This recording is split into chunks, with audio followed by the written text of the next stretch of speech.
Hello, everybody. My name's Milan Starcic. Welcome to Freedom Rising, a podcast dedicated to empowering individuals on the journey to personal growth, lasting serenity, and freedom from addiction. Tune in and join the movement.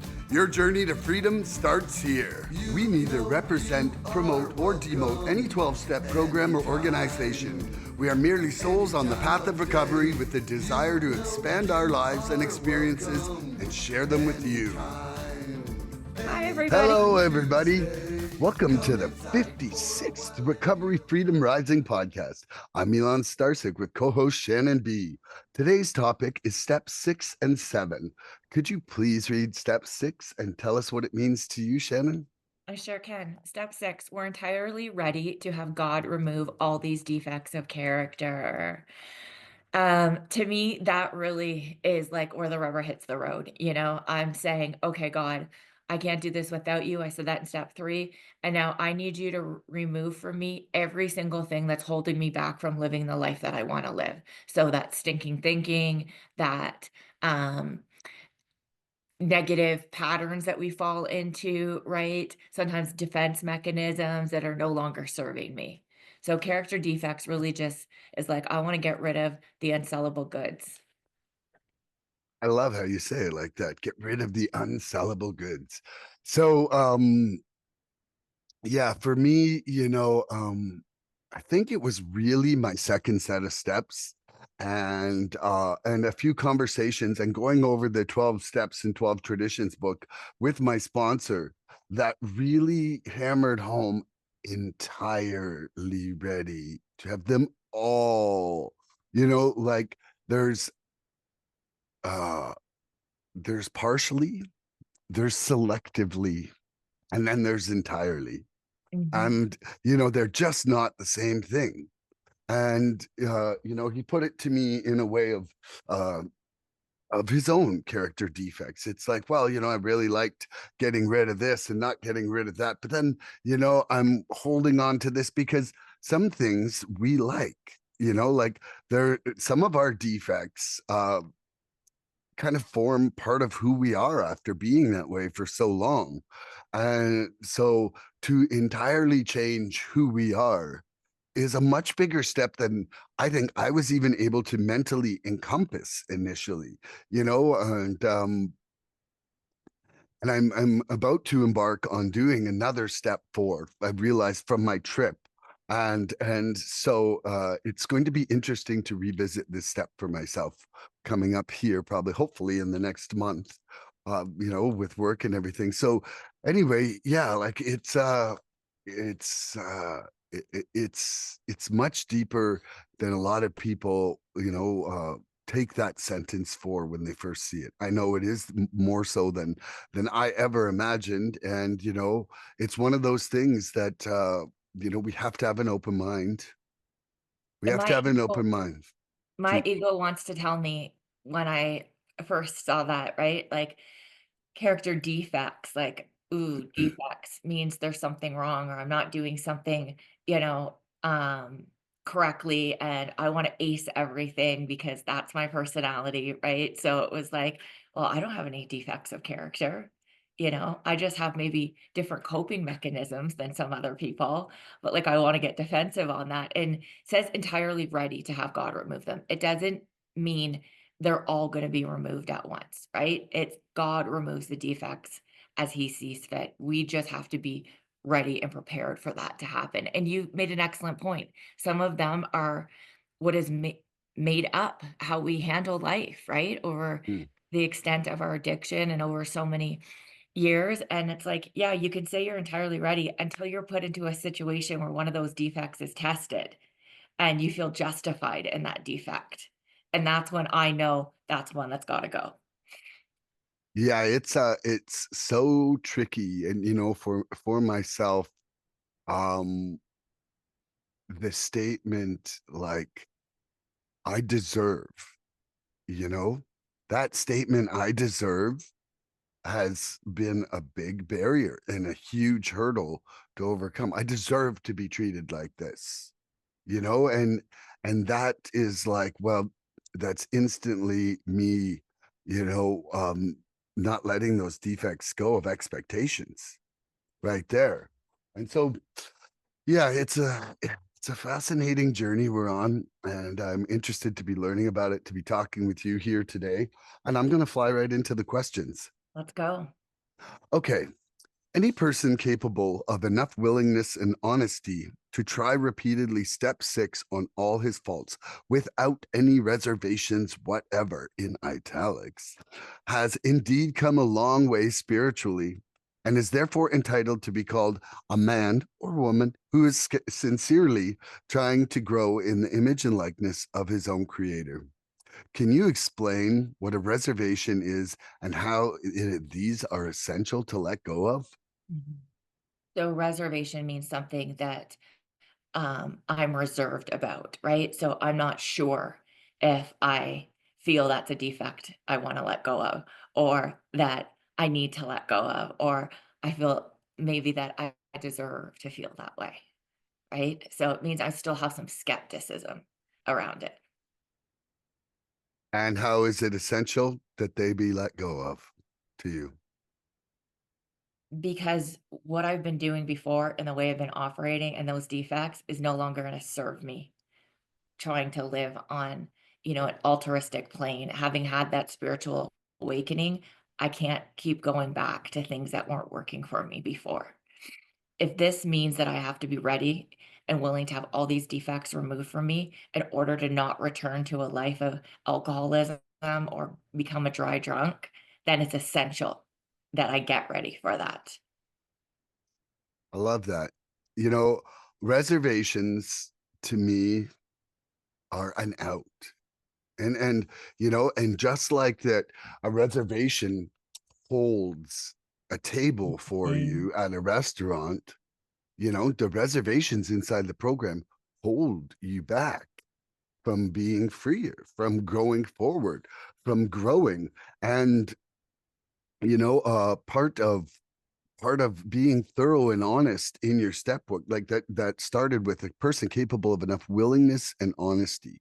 If you don't have the honesty to do your step work thoroughly, you're not going to see necessarily what it is that you have to take care of, and what it is that, like, just like I was saying, I deserve, like, that's me not admitting that I'm still trying to control, you know and the willingness is that discomfort that we have to go through in order for these changes to happen.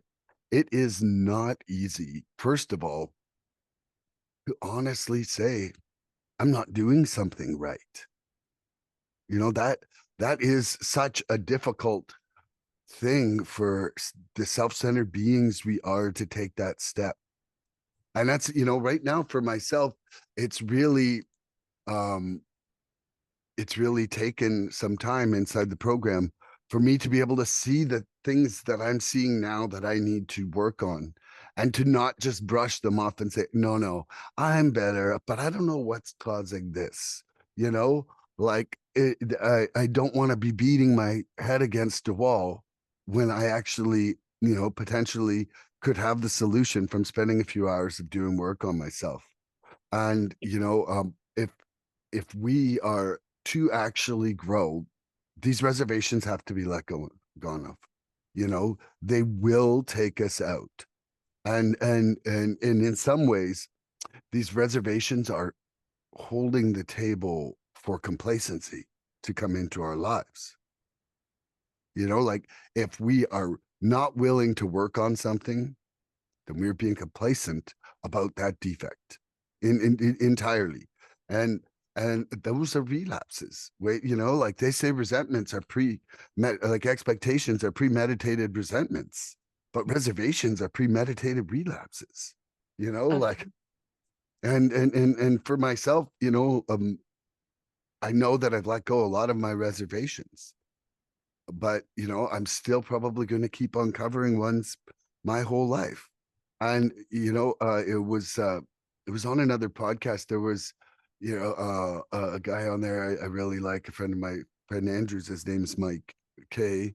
And and he said, I can't be sure that I'm aware of all my reservations. So how can I guarantee that I want to let all of them go when I don't even know what they are yet?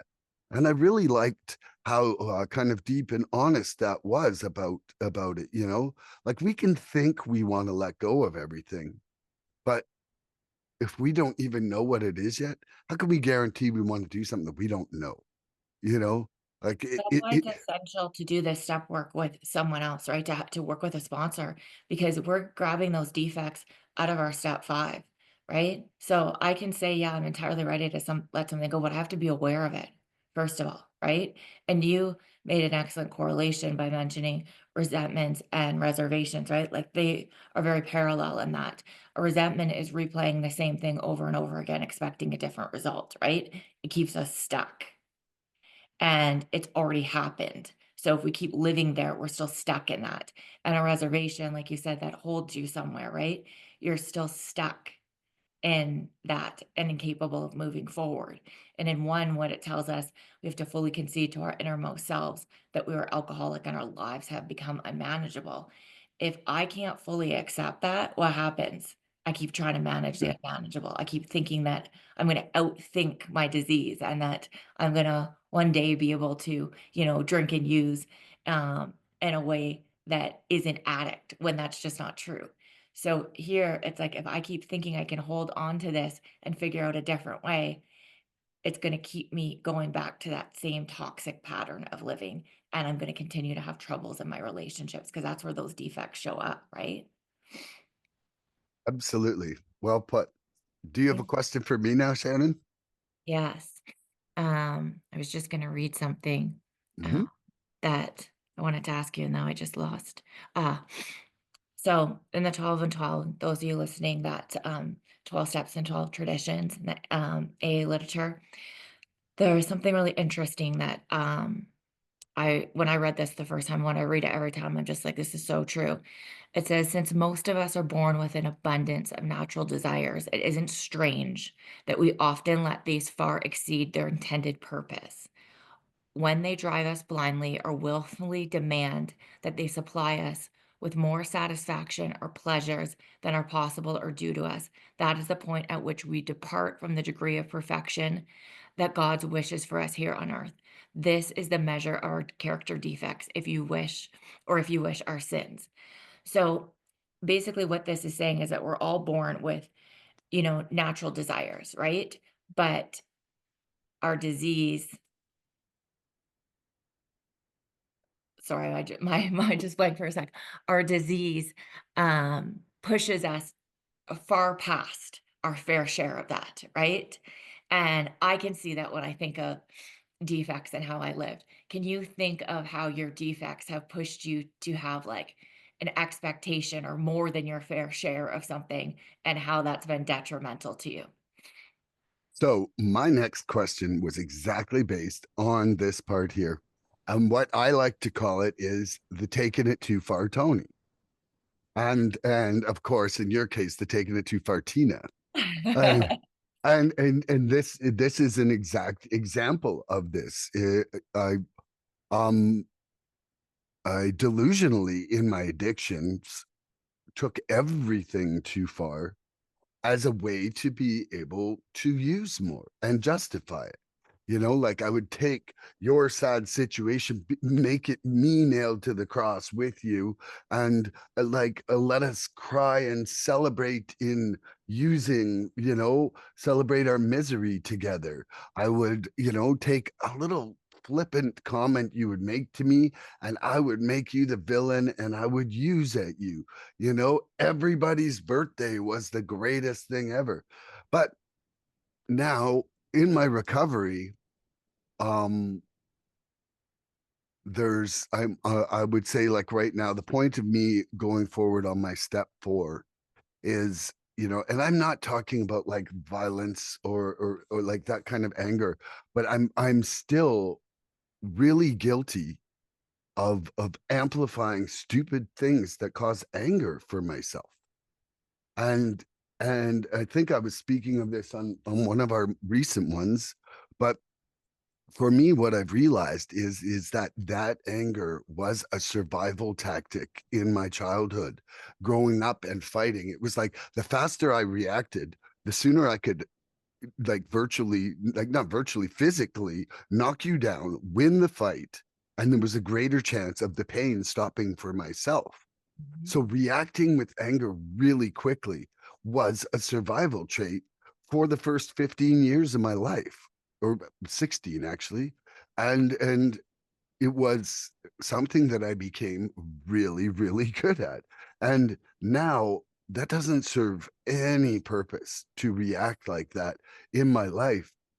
But I'm realizing that it's a leftover item that I need to be dealing with in my house cleaning because the people around me don't deserve that. They're not part of that physical threat that I was under, but I still react to the world like that threat is there. And my reaction is to try to win. And it's not a fight all the time. So, like for myself, that is definitely the one that comes to mind.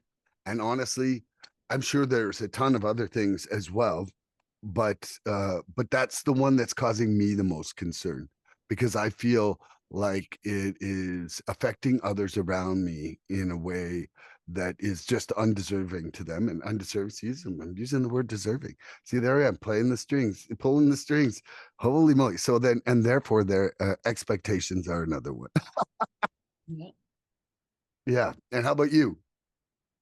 Oh, absolutely. And I just love the way you explain things, and I like, our interaction when we talk about things because we both have different but similar perspectives. And it's true. Like I didn't even realize, well, maybe I knew some things were wrong, in the defect department, but the way that I could justify it, right? Like if you're sitting around, like gossip would be considered a character defect, right? But if you're sitting around with your girlfriends, just, oh, well, I'm just sharing on the topic or sharing my feelings or my opinion, right? That's a way in which to justify maybe not speaking well on someone else, right?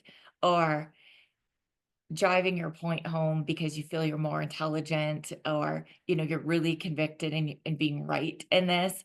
And it's like that feeling of being superior, right? Like we get something from it. But really, I shouldn't be showing up trying to be superior to anyone, right? Should be living humbly and being accepting of other people's opinions and um really like their viewpoints, right? So those are just kind of like little examples of day-to-day stuff that I don't even realize sometimes can be a defect. And I didn't think some of them were defects. I was like, well, you know what? I'm justified in feeling this way.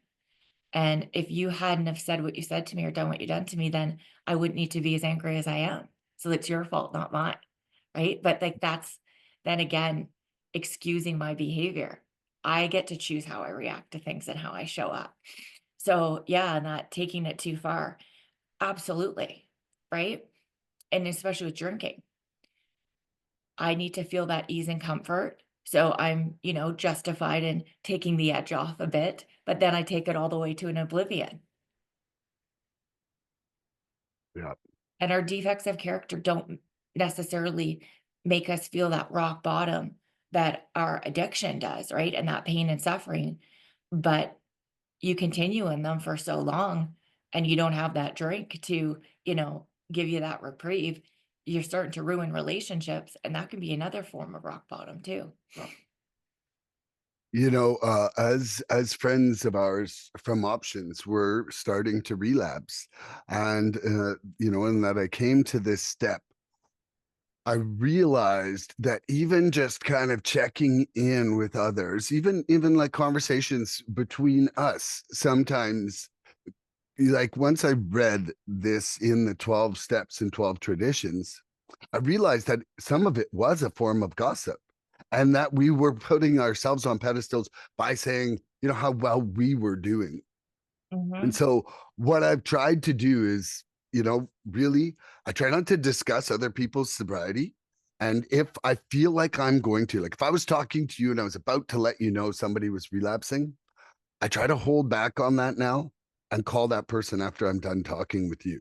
Because if it's if what I'm saying to you is out of concern for them, then I should be talking to the person I'm concerned about instead of just like allowing it to become like putting us on a pedestal of sobriety and talking about them. Uh it's really just a form of pride manifesting in another defective way, right? I remember sitting in my first treatment center in 2015 and having my counselor speak to us about the word yet, right? Because it's easy as addicts to, yeah, I'm an addict, but I'm not as bad as you, right? Or like that justification and that one upping of each other. And when someone would say, well, I've never done that, she would say, yet. Like, don't think that you're not capable of getting to that point, right? You may have just been dealt a different hand in life. And just because your, story isn't the same as someone else's, the pain, suffering, the damage, and the depth is still all there. And I try to remember that to this day too, even when I, have someone else say, "Oh, well, did you hear about so and so?" Like, that's pretty brutal. And I'm like, we're not God. We're not going to decide which sin's worse than another's. At the end of the day, it's all wrong. Exactly. And who are we to judge? Like someone could have been sitting on the sidelines looking at my 37 years of active addiction and been like, fuck, dude, get get the point. Aren't you sick of this yet? Like and at that point I wasn't ready. And who was I to judge? Like my pain just had to get to my pain level in order for me to make the change. Well, it's just like, oh, leave it to leave it to a room full of addicts to sit there and decide who's sicker, right? It's like we're all sick. We all need to do the work to get better. Period. Right? It's not a comparison game. Well, and it wasn't until my step work with my sponsor that I realized being the lowest of the low is also a form of pride. Just like Yeah. being the best of the best. Oh, I was the worst. I was like, like it still is a form of pride that but it's an opposite extreme. And it has that, it is the same consequence of being prideful. Yeah. Okay. Well, I've got one more question, or I've got a lot more questions. So here's my next question. Since even oh my apologies, even with the best of us, even the best of us, that will discover to our dismay that there is always a sticking point, a point at which we say, no, I can't give this up yet. And we shall often tread on even more dangerous ground when we cry, this I will never give up. What have you found the hardest to release in your life or even start to give up? Literally was going to be my next question.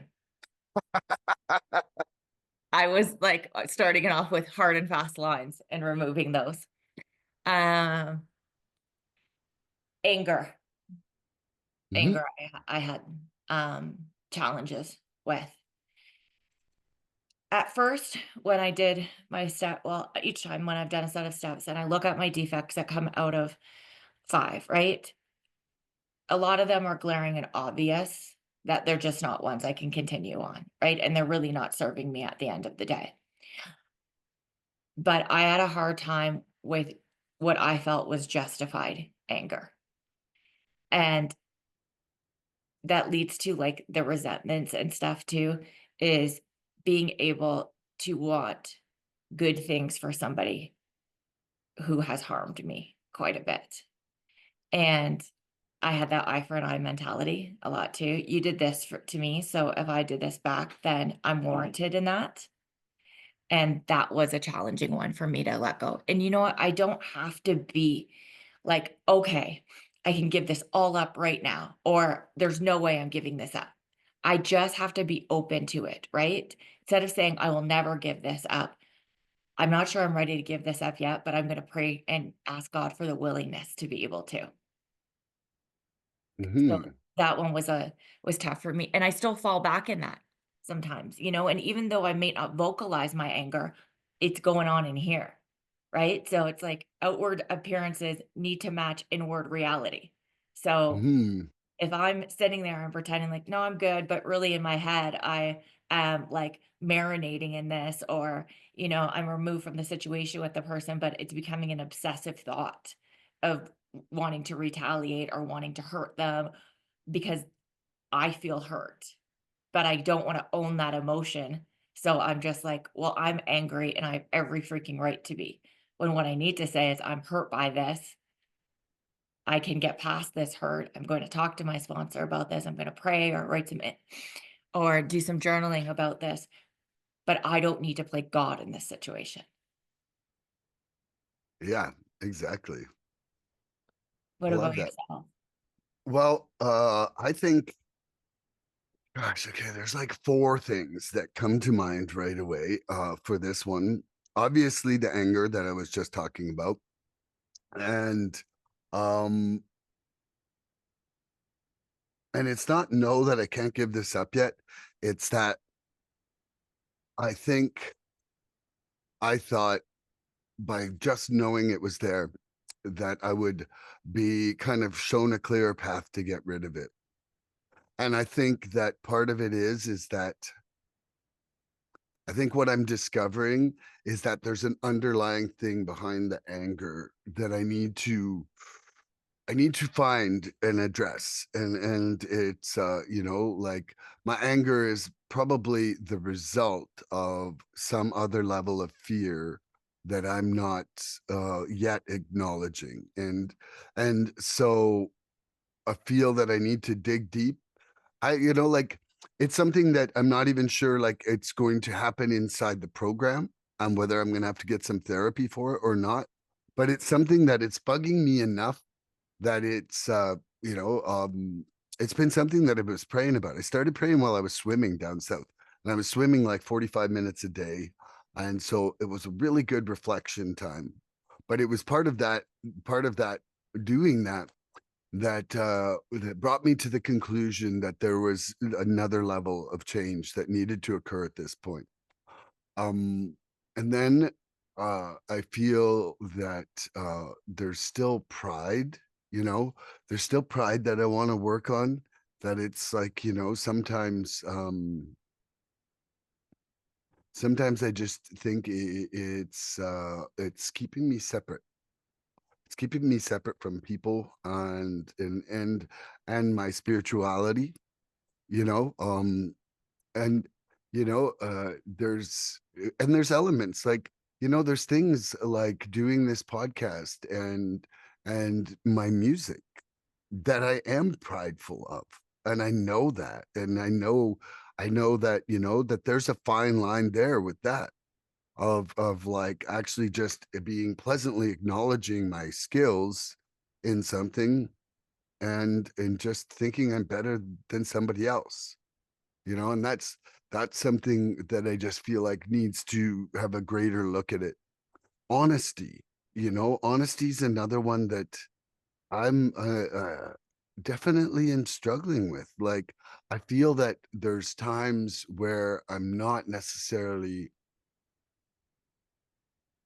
like, what brought this to light for me, and I don't know if we had done a podcast. No, we didn't. This was right after ours. Okay, so last Saturday, after we did our podcast, the last meeting of the month, uh, in this in-person group I went to, a lady took her 49th year birthday cake, which was amazing. It was the longest, it was the largest number of year birthday I'd ever been to.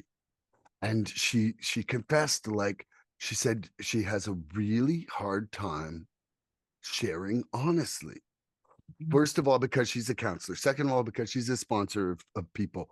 But most of all, is that there's an embarrassment about not having like this more perfect life after 49 years in the program. And how she didn't want to be like this turnoff to a newcomer who would think, oh, like, well, fuck, if you can't get better in this program at 49 years, why would I even do it? You know, and it was keeping her sick because she wasn't actually able to use the program as her program. And so, like I realized for myself, like it was actually like there was four people who took cakes that day, but that one comment by her sparked more conversation in the shares after than anything else. Because I think that it's a big problem. I think it's a big problem inside the program. And I realized for myself that there's a lot of things that I'm probably not sharing about because I'm either embarrassed or I want, or I'm creating an expectation that I should be further on myself. Mhm, And that, like maybe Shannon won't respect me as much if I, and my whole thing of being able to think that I should know what you're thinking, like that's just another control thing. And mhm, and then that evolves into, for me, feeling about people pleasing. It's like I think I'm ready to change people pleasing. And then I catch myself doing it like four times in a row where I'm like, was did I just people please and not even let myself know just to make myself happy? Like people pleasing on myself is another thing. So there like there's a bunch of things that it's like the further I reflect, the more work I see there is to do. Like I've always said inside this program, I think it's like an upside down pyramid. And when I learn a little bit, I see there's two things to learn on top of that. And then there's four, and then there's eight. And it just goes on and on. And unfortunately, when I see something, I can't pretend I don't. So yeah, I hope that answers your question. it does, and I actually wanna talk a little bit more about this because I Mm, think that this is well, a couple things. A, I knew you would want to. I this stuff, like, just ignites me, you know what I mean? Mm, In and out of the rooms, what you just said, right? So, mm, 2 things in that, ego and fear, and I'll share on personal experience. mm. So, what that woman said can completely relate to. Now, fast forward to coming up on 7 years, and I relapse, right? Um, and the first thing I remember saying to the sponsor I was working with at the time is, "Well, no one helped me." I Now, shared hold on. this This is before or after your relapse? I just want to, just right because. be right Oh, after, right right after. after. Okay, okay, okay. Mhm. So it took me, as you know, like, about a year and a half or so to Mhm, fully surrender again and go get the mhm, help that that led me to today. But right before my 7 years when, I relapsed, I quickly tried to get back into, recovery and doing the work, and it was a big struggle. But the sponsor I was working with at the time, I said, "No one helped me." I said, "I shared in a meeting that I wasn't doing well and that I didn't know what was wrong, but I could feel that I was gonna drink again, and, after all this time, that scared me." And I said, "Nobody offered to help me or came up to me." And the question posed back to me is, do you think that you show up giving people the impression that you would even receive help? And that made me think for a second. It's like, so if somebody with 1 year or 2 years came up to you and wanted to share something, would you actually have listened, or would you have thought, "Well, get back to me when you have the time I have, or you've been through what I've been through?" Like, are you even open to even receiving help from someone that doesn't have maybe the same amount of time as you? And I was like, "That's a real good question." No. Because, yeah, I got up and I said that, but what ownership did I take for my own struggle? Did I go up to anybody at the end and talk to someone? Did I do anything that I tell a newcomer to do? Reach out, ask for help, talk to one of us at the end of the meeting? No, I expected suddenly everyone was gonna come to me and wanna help, save me in that moment, but how many of my shares had I maybe shared from a steered perspective that I was doing a lot better than I was? because I didn't wake up one day and be back into that diseased, heavy thinking and out of being spiritually fit, right? It was a long time coming, and I hadn't been honestly sharing about that. Or maybe when I was, it was like piecemeal. I'm not doing great, but I know how to figure that out, right? I. And since, coming back and really owning that newcomer piece, even now, at I don't know, it's 15, 16 months, I still say I consider myself that because I don't have all the answers and I do need help and I am going and I do reach out and I do the things myself that I would suggest for somebody brand new to be doing too.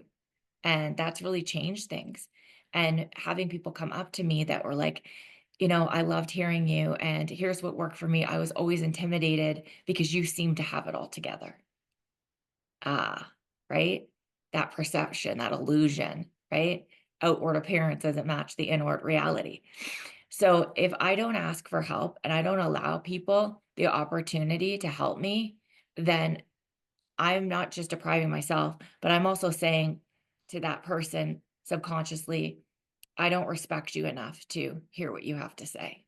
And it's the same in a relationship too. If I don't tell my friends where I'm actually at, or I don't tell my partner how I'm actually feeling and allow them in and let them comfort me and help me and guide me and just even be there for me, like hold that space for me, then that's not showing that I trust them or that I'm trying to build any sort of intimacy. Can't even tell you how many times my friends have asked me how I'm doing, and I'm like, "Oh, good, just hectic with work."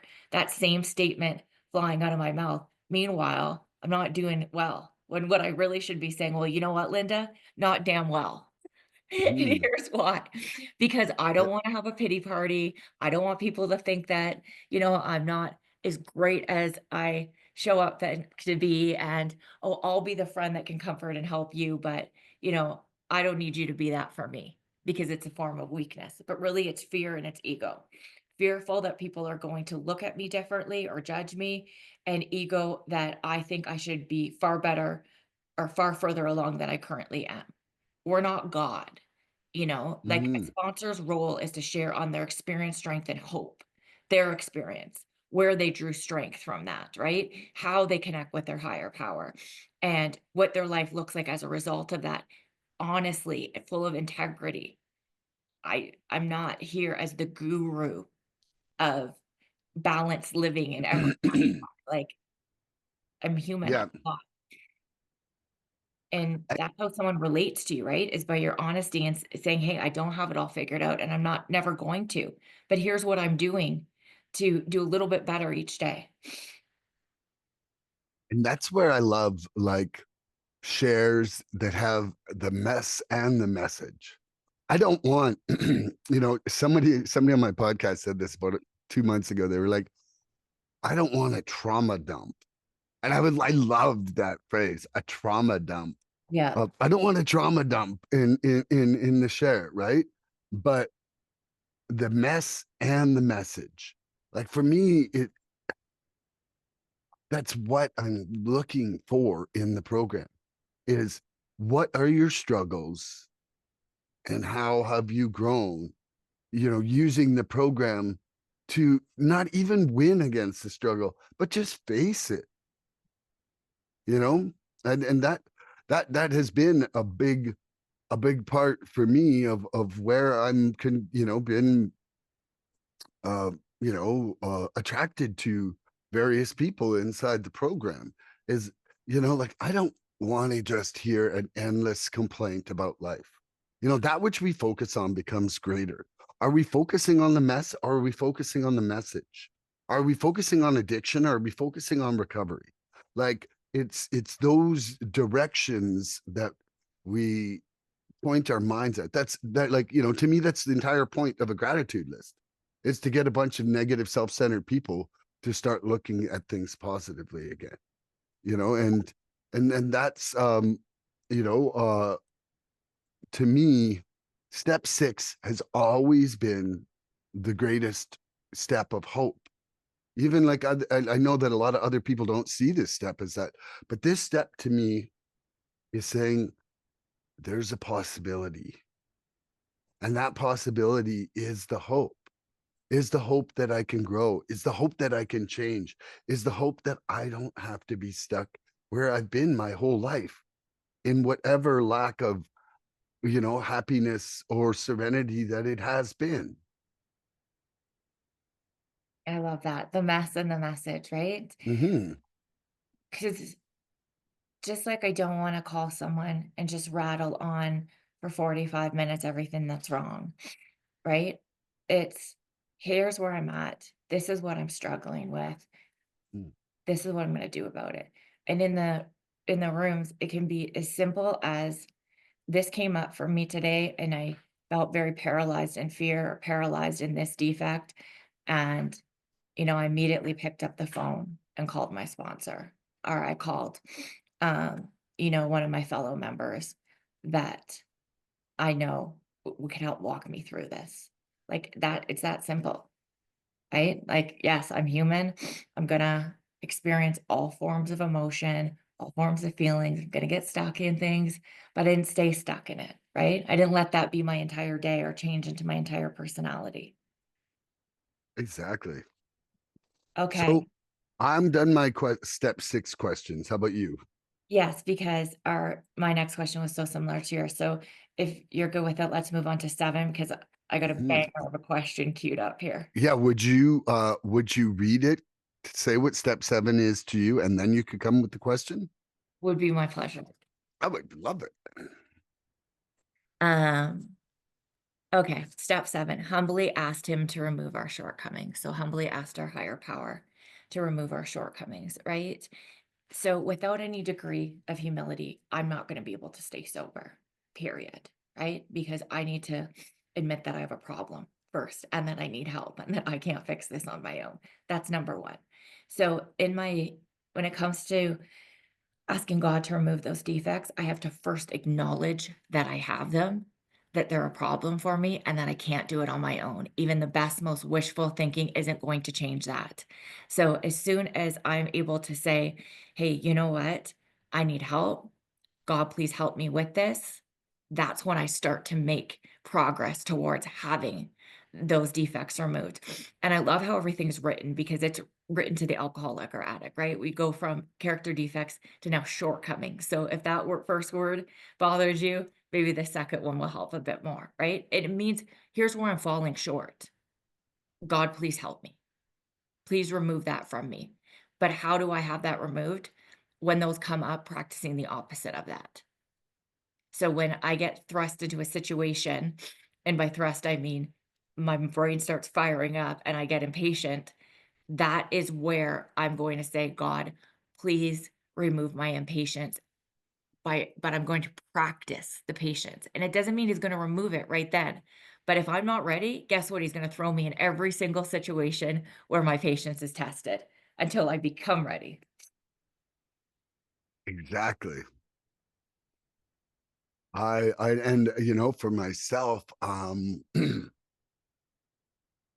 I feel like that's exactly where I've been thrown into with acceptance and anger in my life. Oh, you want to learn about acceptance? Do you, Milan? Phew, shoo, shoo, shoo. And it's okay.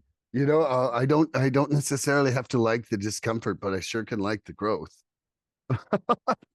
Yeah, Yeah. because we're not growing in comfortability. That's like where complacency sits, right? So if Mhm. I'm not getting uncomfortable, I'm not growing. So, you know, And how to free do I me, want to be? humility humility is entirely related to honesty. You know, I I feel that there is no way that I can have the humility to actually see what I need to work on without having the clarification of honesty. And that's part of why I see it, like why I think that the onion analogy is such a great one for us getting through our step work and looking at ourselves, because I know that the whole onion is there. I could feel it. I could squish it and it's there. But the layers are slightly translucent and not transparent. So Mhm. until I peel that layer off I really can't see that exact layer underneath. And it's like, here we go. Oh, there's another one. Oh, there's another one. I didn't think it would quite look like that, but I can feel it in there. And so yeah, it's and it takes the removal of that first one. So like I have to start with the awareness and the honesty, and then it's like then I could start to work on it and have my higher power help me get rid of it, and then there I am looking at the next one. But until I have that awareness and have that removal of the one over it, I can't even see the one underneath it clearly enough to address it. And I have to have the humility to say, hey, I didn't know before, or I didn't understand before what this was going to take, or like I was just not of a sane mind. Like my delusions were so entrenched.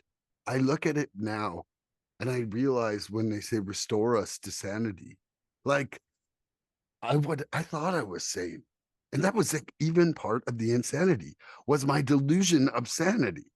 Like there was so many layers of delusions that it was just one on top of another, on top of another. And it really takes time. It takes work. It takes a connection with our higher power. It takes service. It takes all this stuff for me to even begin to accurately look at things. Like I learn so much every time I do any step work with one of my sponsees. I learn about myself through their path of self-discovery. And that's what's important about this program is that we're not trying to do it alone.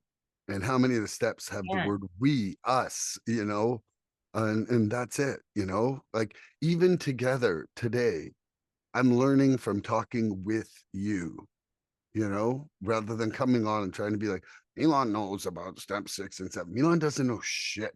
Milan's trying to figure stuff out, and he's got a great friend who wants to talk about it with him, you know?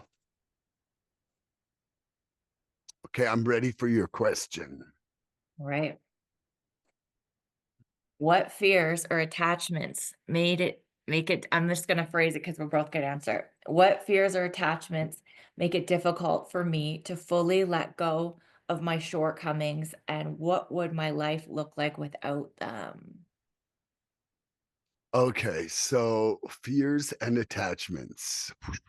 That's a lot. Okay. First of all, fear of change, you know, fear of being wrong, you know, fear, fear of inadequacy, like fear that I'm not enough. I don't have the, you know, um, fear of loss. Like if I change, you're gonna leave me. And thinking that the status quo is what you want, which is rarely what it is when it's shitty with partners. They're actually quite happy for you to grow and be better, and the ones that aren't, they probably want to keep playing the role. And now my attachment my attachment could be um to things staying as they are. My attachments could be, as an addict, like I have an attachment to the comfort of not having discomfort, Mhm. you know, like it's like going to the gym. Doing your work inside the programs like going to the gym. It's going to burn a bit, just like doing those reps. But that's the only way you're going to stay in shape, and been listening to this Untethered Soul book, which is a really great book. I And love that it. anybody out there, like, one of the things that it really addresses is about who we are and who these voices are inside our head telling us to do stuff. And I've been really spending a lot of time the last month and a half saying, fuck off to the voice that tells me to stop. Like I could be doing my laps in the pool, hit like 22 minutes, and then it's like, oh, you forgot to do this. You should go home and do that. There's this thing coming up today. Maybe we're done now. Oh yeah, it's like and all like the things that stop me from like fulfilling my template of what it is for me to be healthy, and and the same thing with eating. Oh, you should just eat that. Don't worry about this. Like all that little voice in my head, the author of that book puts it in a good way where he says, like if that was an external person, you would never listen to anything it ever says because it's been wrong so many times in your life that you would never ever ever pay attention to it. And I find that that is the case with this voice. Like, every single time I keep going on my exercise, I feel stronger at the end of it, and I've felt like just this confidence in the fuck you to it. And so, my attachment to self-sabotage is probably Mm. the worst inhibitor of growth in my life ever. You know, like I have been the orchestrator of almost all damage in my life. When I went through my first step four, and I thought, like I've said, I was going to line up of apologies, just go to the left, single file line, everybody get ready to say sorry to Milan. And it was all me.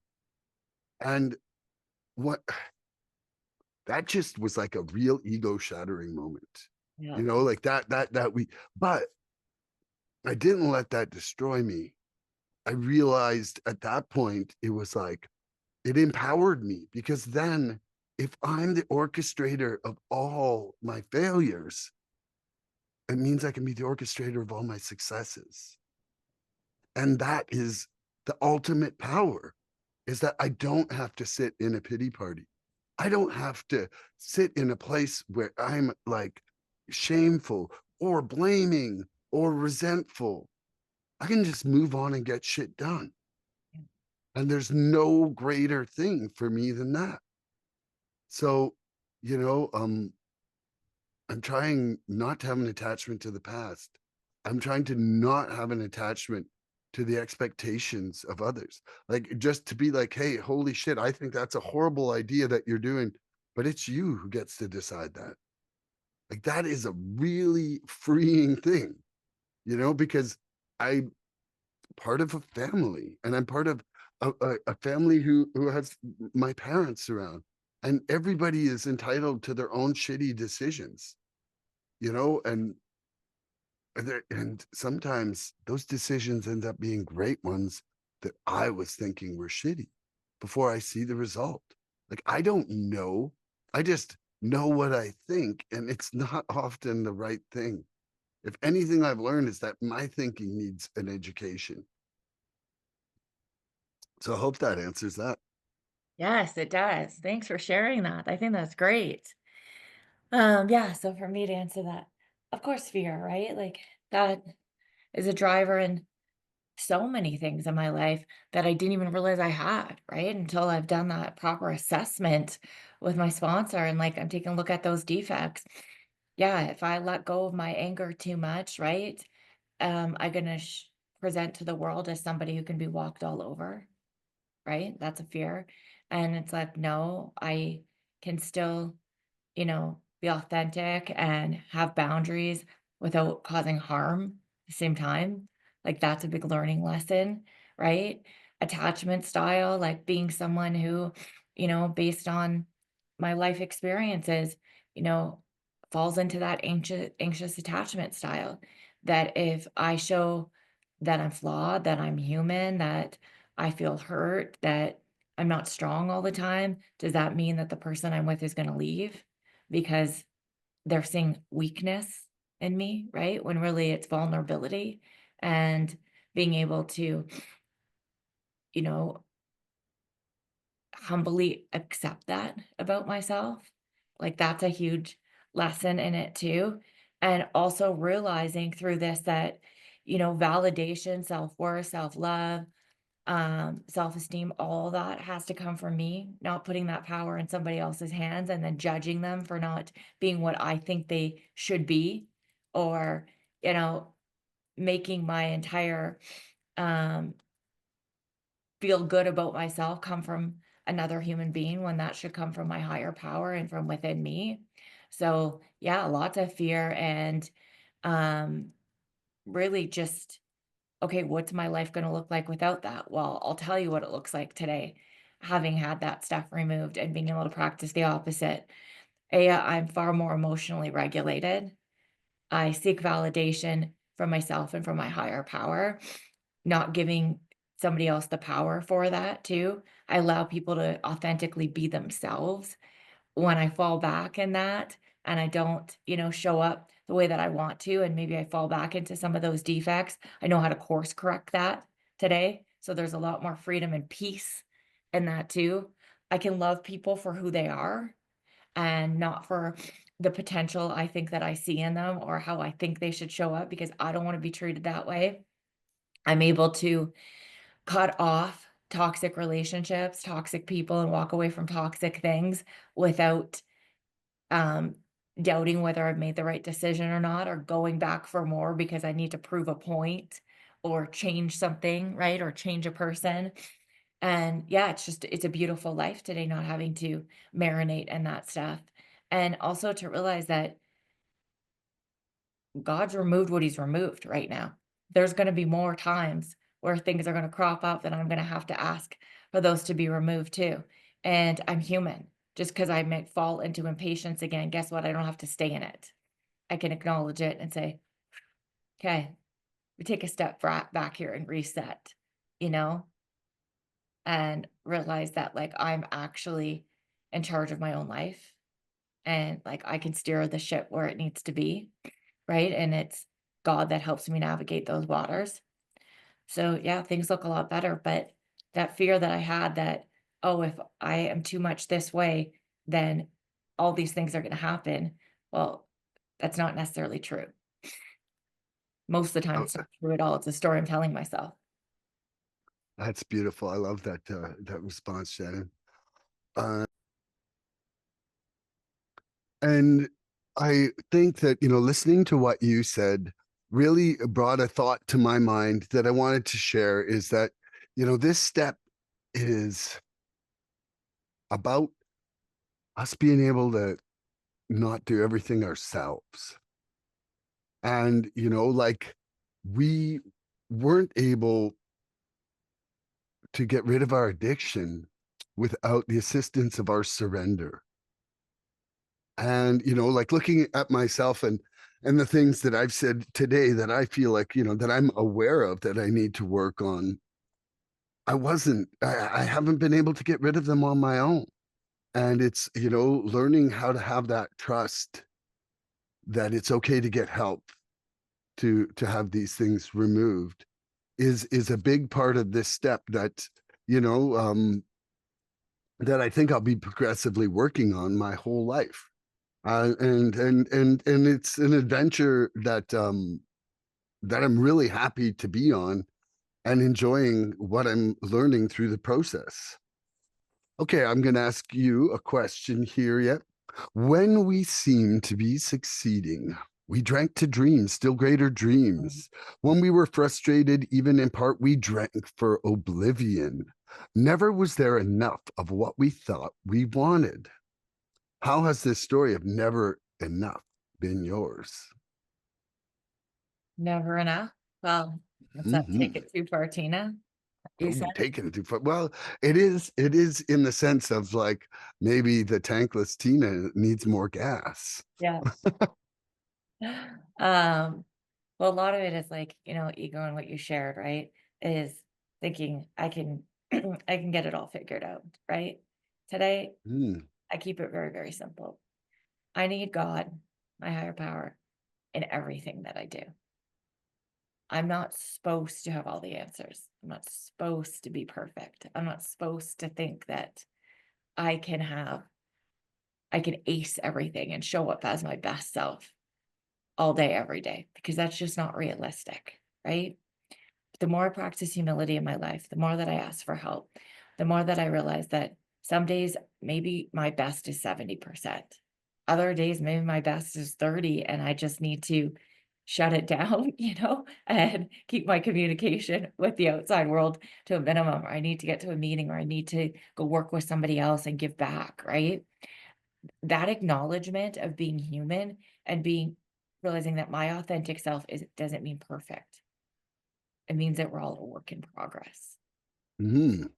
And that's kinda how things have tied in for me. And now, from what you just said there, on those days where you shut down, do you think that's your addiction trying to isolate you sometimes? Absolutely. I also think too, Mhm. it's when I'm not doing what I need to be doing for me, those Mhm. little things. If I'm Yep. giving out, giving out, giving out as a form of distraction too, Mhm.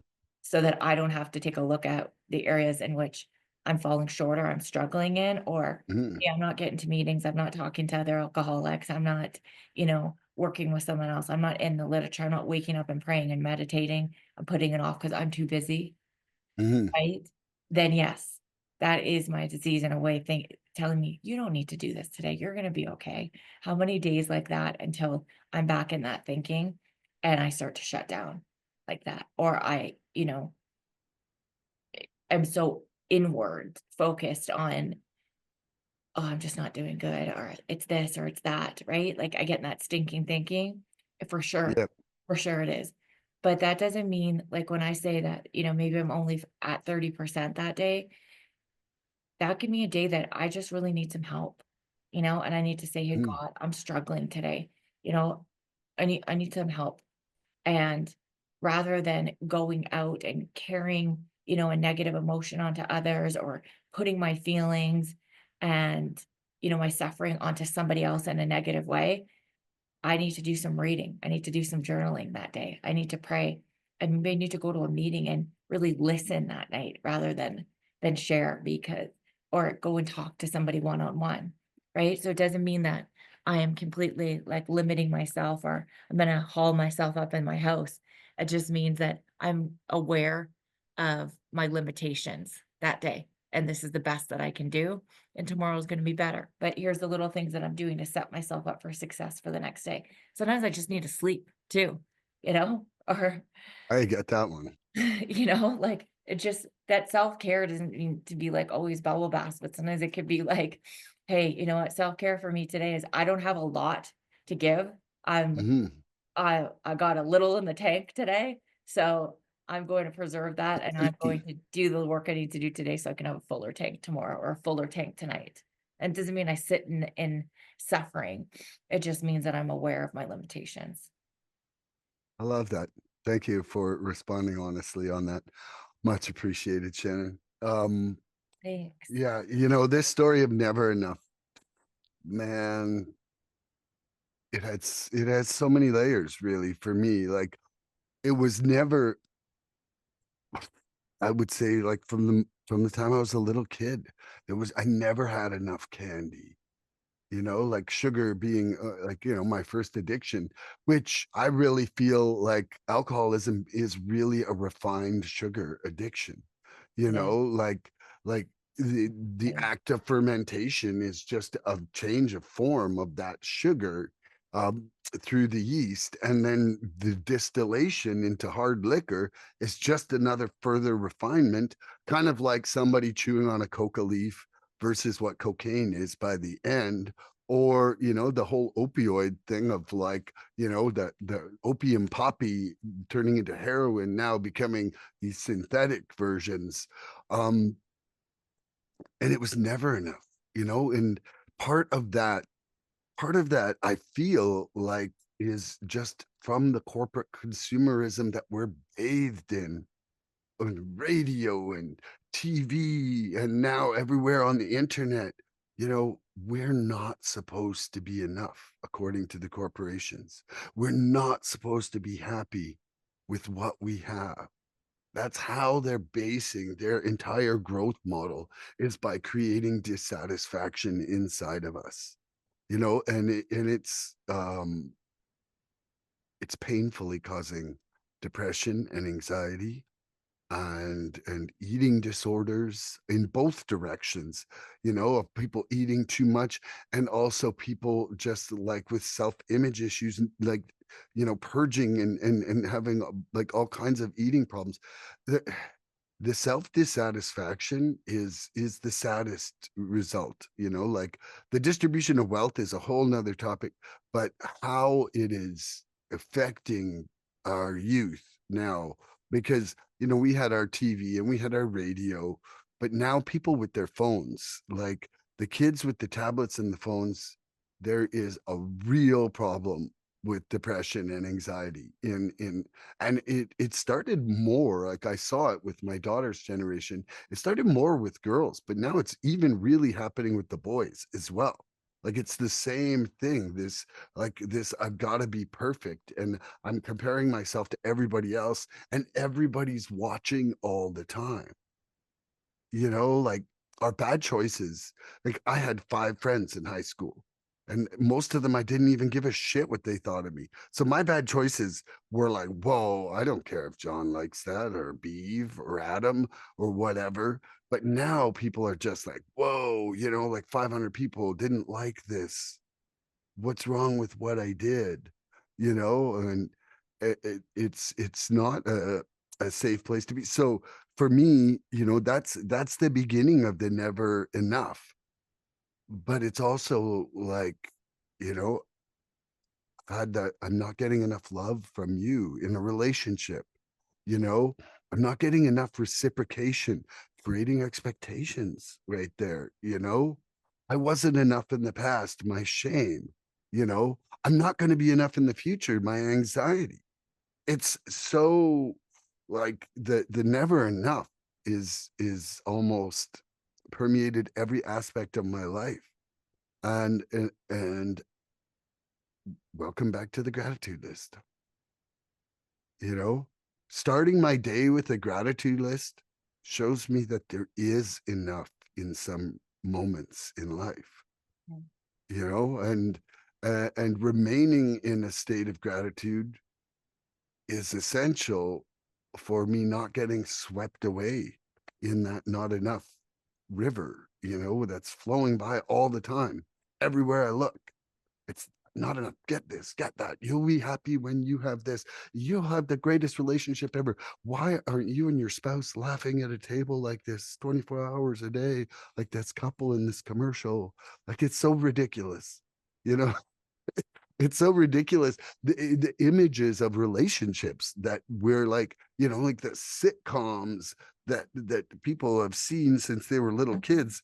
And to be honest, most people grew up with those sitcoms more hours of than their time they spent with their family.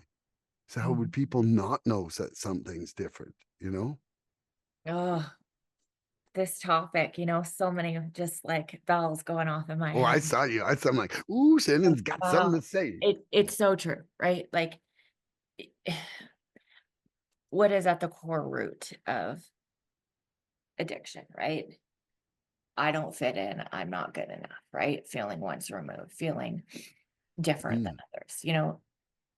Like recovery is connection, whereas addiction is isolation, right? It's the opposite, right? So we need people, point blank, period. Like we need to be around people. Like we weren't created to be alone and to be isolated all the time. Like that's where disease takes us, right? Oh, you're not going to fit in. You need to be alone so that it can just feed into that self-sabotage. But when you're around support and love and like-minded people, you don't feel alone. And that's a beautiful feeling. But like everything can be just magnified in a negative way, right? And I think what you were alluding to is like we could have a whole podcast on that topic, but in fact, when we're done this series, we should. I think that would be great. It made me think of a couple of things. So we'll talk about social media really quickly and comparison being the thief of joy. You can be having a great day and thinking and being happy with the way things are in your life. And then you can jump on and see somebody else, right?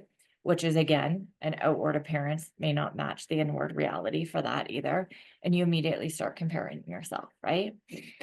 Or for me, as a female, like, can be watching an influencer, you see I use that air quote there, um, just even getting ready, right?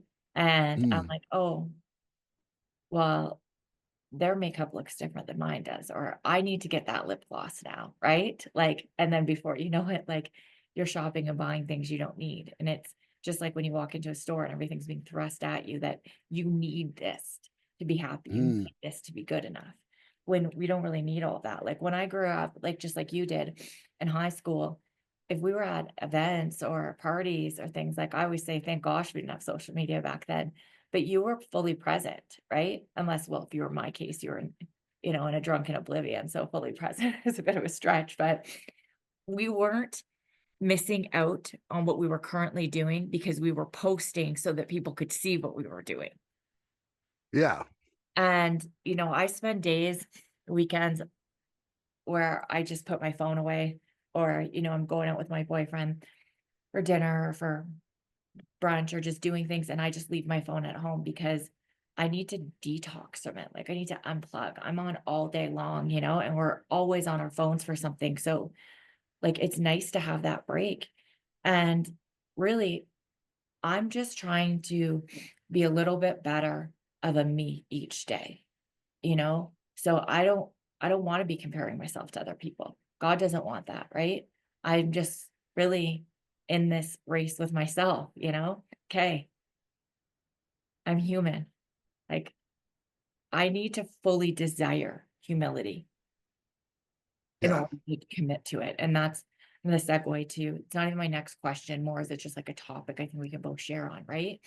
That we first have to see humility as a necessity to be able to grow before we can even commit to step 6 and 7, right? I can't ask God to remove shortcomings from me if I'm not fully able to humbly admit I have them, A, and that I have areas of opportunity, like things that I want to improve and work on.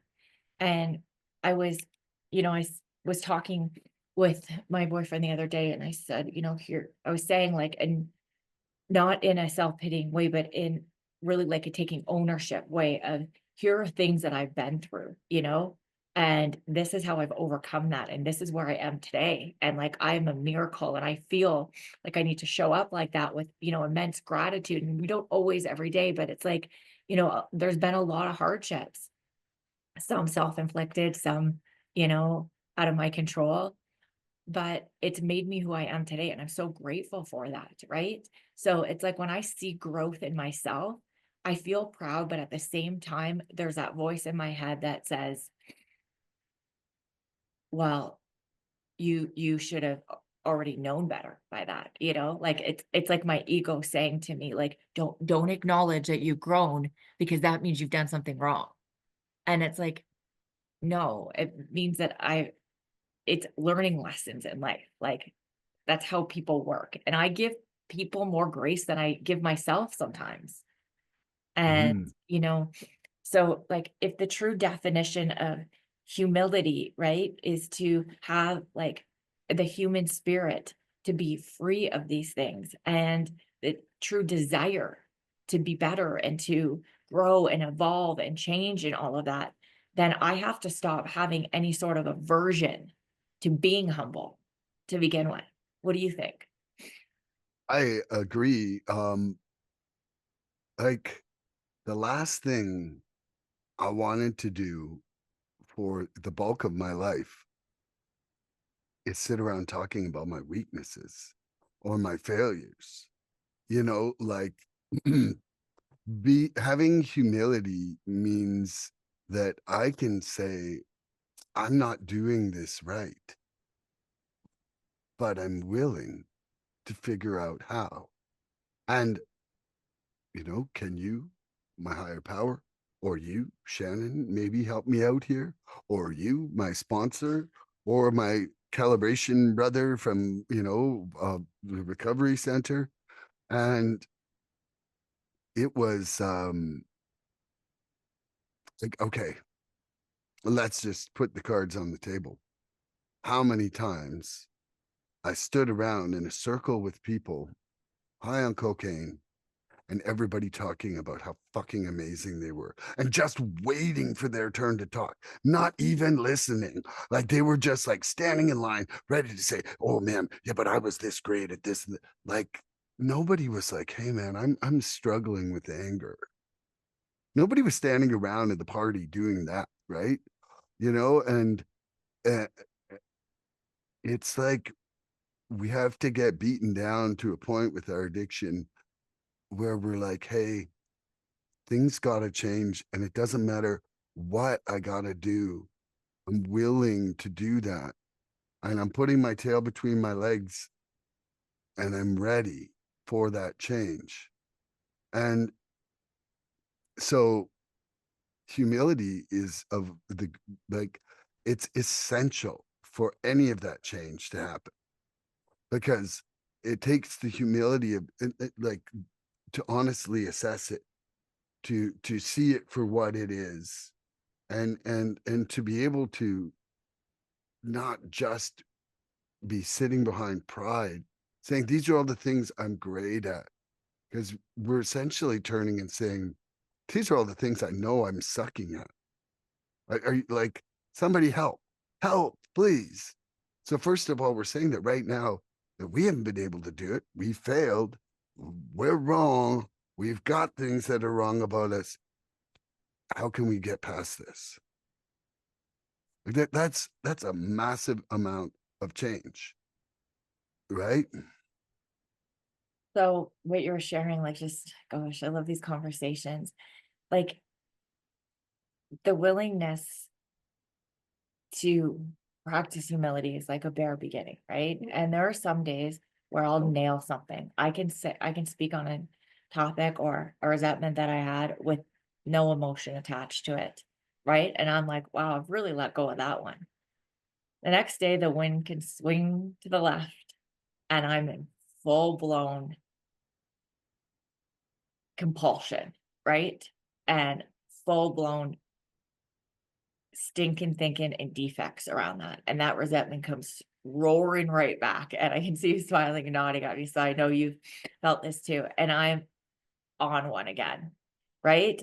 So it's not like these defects are removed permanently the minute that I acknowledge them or Hmm. that I practice the opposite. It's on those days where it's extremely hard for me to let go of something or to, really process the emotion around that. The only way I can do that is to go to God because human willpower isn't going to work. And Hmm. what is the root of that? A fear or a resentment? And what is that fear all about? Why am I so fixated on this? Why do I have such distaste for this person or this situation? Right? What part of myself feels threatened by that? And that is true humility there to be able to say, there's a part of me that actually feels threatened by this. Hmm. And even saying it sometimes gives me an icky feeling because I'm like, you know, that doesn't mean anything to me. That person doesn't mean anything to me. I'm over it. But really, I'm not. And just by saying I'm over it doesn't mean that I actually am. It's like, hey, God, I'm not over this. So what do I need to do? And like, I don't know if I've shared this on this podcast before, but I share it with sponsees. Sometimes I just need to get it out. But that doesn't mean that I need to call somebody out up and just dump all this shit onto them.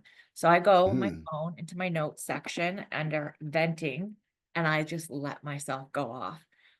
It doesn't mean it's not going to be spiritually fit. I just need to get it out. And then when that's done, I pray and ask God to help me lift that resentment. And what does that action step looks like?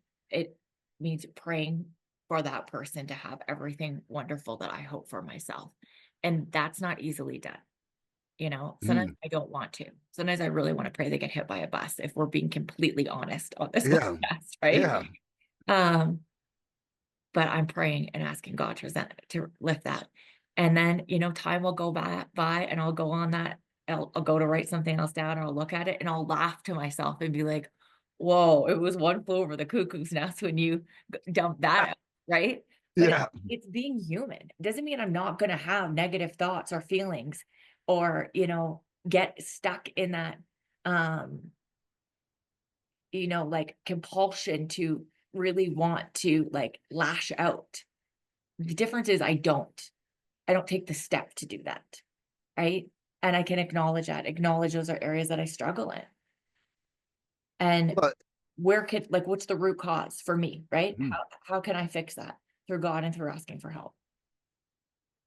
and for most of us, our addictions weren't our only problems.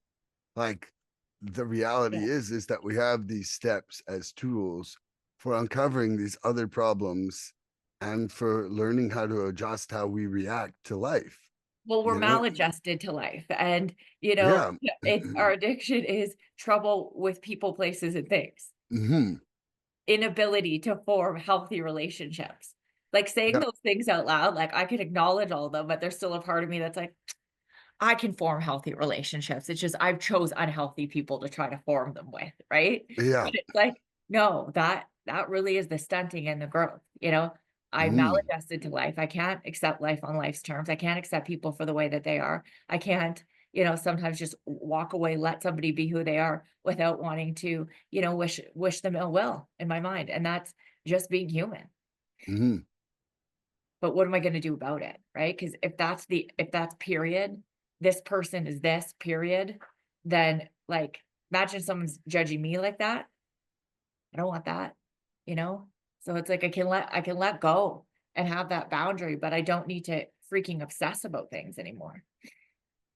And a big part of step 7 is saying, "We've sucked at solving these fucking problems. Please help." You know? We're humbly saying, "We are not able to solve these problems. Please help remove them from us." Because so far, taking it too far, Tony is real good at taking it too far, but not really good at removing anger or anxiety or fear or, And you it's know? not limited to, like, us class of alcoholics and addicts. Mm, Everyone has yeah, their own shortcomings and their own struggles, right? Because if everyone was perfect, first of all, there'd be no problems to resolve. We'd all be showing up as our best selves, unaffected, love, peace, tolerance, compassion, you know, across the board all day, every day. And it would just be, a perfect world. That's not what it is. So if I start to think that, like, I'm not going to have shortcomings, I'm not going to handle things in a less than desirable way, and that I'm not going to have to make an amends and take inventory and course correct for future, then that's like me saying I'm better than someone else. I'm not. exactly. And, and I think I just said it earlier in this podcast. It's like with our surrender, that help from a higher power to stop our addictive behavior with alcohol and drugs, it was essential. So why couldn't it be essential in this circumstance for us to move ahead in this direction with our other defects? You Mhm. know, like we've just had proof that that act of surrender works super well. Oh, let's go find something else on our own that's going to work better than this now. Like it just doesn't make any sense. You know, okay, I've got I've got one question left here, And we'll share it and out. Okay. yeah, and it's not a really long one, but it's I like the tone of it. In the steps, we enjoy moments in which there is something like real peace of mind. To those of us who have hitherto known only excitement, depression, and anxiety, in other words, to all of us, this newfound peace is a priceless gift. Has this been the case for you? Mhm. Peace, even keeled, woosah, um, is like something I crave these days, and that I'm so grateful to have. It was never something I chased in the past, right? Like I chased being up here, want to be super joyful, super excited, electric, all of that, reckless also. Um, or I'm all the way back, the pendulum swung in the other way, right? Like I need everything in excess. But today having those days where I'm just like, however the world is, I'm showing up, being grateful to be a part of it, and having that peace, right? Like matching that calamity with serenity. There's no better feeling, right? I don't get that itch going, like something's gotta be better, something's gotta be better, or if this is good, how do we get it to be great and all of this, like those extreme highs and lows. No, I like being able to just feel good and not even feel good, more just like calm. I think about that pink cloud of my first time, doing the steps, and that might have been the real first real peace of mind, peace of mind. It's funny when someone's saying, like, "Oh, I giving him a peace of mind," but it's like peace, EA instead of IE of mind. It just didn't occur to me until the program and step work. And anybody out there, like I'm just gonna wrap up from my side of things right now, that anybody out there who is trying to get straight and just coming in and seeing these sentences that look like, what the hell are you asking me to do with the steps? You know, just implore you to just work the steps to see for your own chance what they can do to your life. Because I really feel that when it says in the book, this is a program of action and these are the steps we recommend to take, that is the program. The program is the steps. And working on these steps, it's going to be uncomfortable and it's also going to be rewarding. And there's a lot that I look back now at, that it was unfounded fears that I was entering the program with. And now I'm so grateful that I'm part of this, and that I have the tools to look at and to reset myself when I see myself and course correct, as Shannon would say. And yeah, and I'm really grateful that I get to spend this time with my treatment center friend and sister here, Shannon, and that we're getting to share our hopes and experiences with you guys. I'm so Yeah. grateful for this too. And, they're called working steps for a reason, right? Like we're working these steps, we're continuing on this. It's not a graduation. And, Mhm. I needed to understand that, like really have that drive home that it's not, okay, I'm going to complete these steps as fast as humanly possible. Once I'm done 12, I've graduated with honors from this. Goodbye, right? Yeah. No, it's continuing. It's like a lifestyle, right? It's a working program of action. So I'm going to continue to keep working at it, right? We don't rest on our laurels. I don't get a diploma from rehab that's like, here you go, you've aced everything. Now life's going to be perfect. No, Now you can moderately use. no. I know, right? Like Drink expect like a to lady and do I'll drink anything and like a not. gentleman. I heard a speaker share before on something, and it just hit home, and draw humor from it too. He said, "The only thing that alcoholics and addicts do in moderation is the steps." I love that. Oh, that's amazing. Okay. And it's true, right? So Yeah. it's like, no, we gotta keep working at it. There's no Mhm. graduation here. It's a work in progress.